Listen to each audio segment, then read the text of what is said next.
કરતો હોય અને સરકાર જે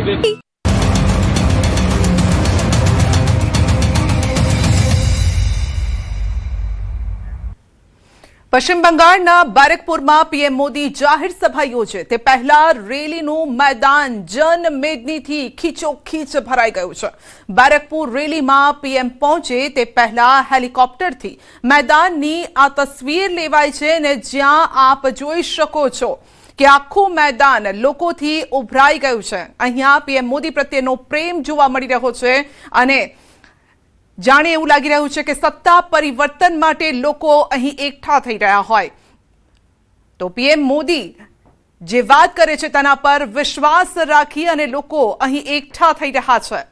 તો બેરકપુરની આ તસવીર છે, બેરકપુરના આ દ્રશ્યો છે, જ્યાં જોવા મળી રહ્યું છે કે પીએમ મોદી પહોંચે તે પહેલા આખું મેદાન ખીચોખીચ ભરાઈ ગયું છે।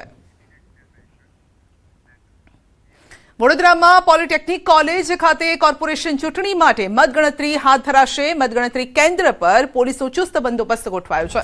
સ્ટ્રોંગ રૂમમાં સીસીટીવી કેમેરા, ઈવીએમ પર રખાઈ રહી છે નજર। કોર્પોરેશનમાં 53.34% મતદાન થયું છે।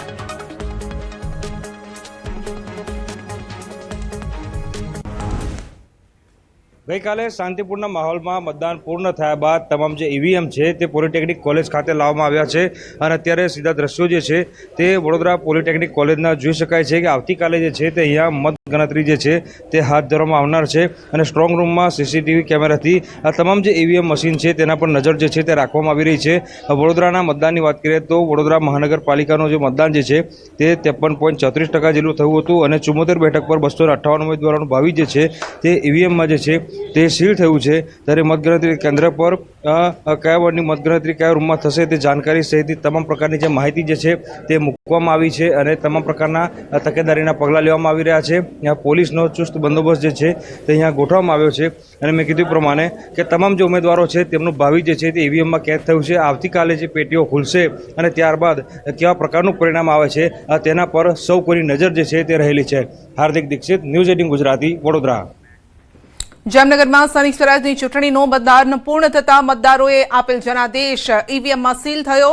આવતીકાલે મહાનગરપાલિકા, જિલ્લા પંચાયત ઉપરાંત તમામ તાલુકા પંચાયતની ચૂંટણીની મતગણતરી યોજાશે। હાલ સ્ટ્રોંગ રૂમમાં ઈવીએમ સુરક્ષા વ્યવસ્થા હેઠળ રાખવામાં આવ્યા છે। જામનગર મહાનગરપાલિકાની 16 વોર્ડની 63 બેઠક પર 206 ઉમેદવારોના ભાવિ આવતીકાલે ખુલશે। શહેરના પછવાડ એજ્યુકેશન ટ્રસ્ટ હેઠળના હરિયા કોલેજ ખાતે મતગણતરી થશે અને જ્યાં સ્ટ્રોંગ રૂમમાં ચુસ્ત બંદોબસ્ત વચ્ચે ઈવીએમને સુરક્ષિત રાખવામાં આવ્યા છે।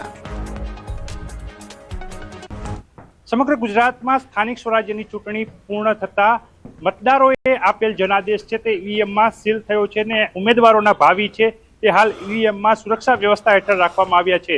જામનગરની વાત કરીએ તો જામનગર મહાનગરપાલિકા, જિલ્લા પંચાયત અને તમામ તાલુકા પંચાયતની ચૂંટણીઓ સંપન્ન થઈ છે। આવતીકાલે મતગણતરી થવાની છે ત્યારે જામનગર મહાનગરપાલિકાની 16 વોર્ડની 63 બેઠકો પર જે મતદાન થયું છે એ 206 ઉમેદવારોના ભાવિ અહીં સીલ કરવામાં આવ્યા છે। જે પ્રકારના દ્રશ્ય આપ જોઈ રહ્યા છો, જામનગરની હરિયા કોલેજ ખાતે હાલ ચુસ્ત 3 લેયર બંદોબસ્ત વચ્ચે આ ઈવીએમને રાખવામાં આવ્યા છે।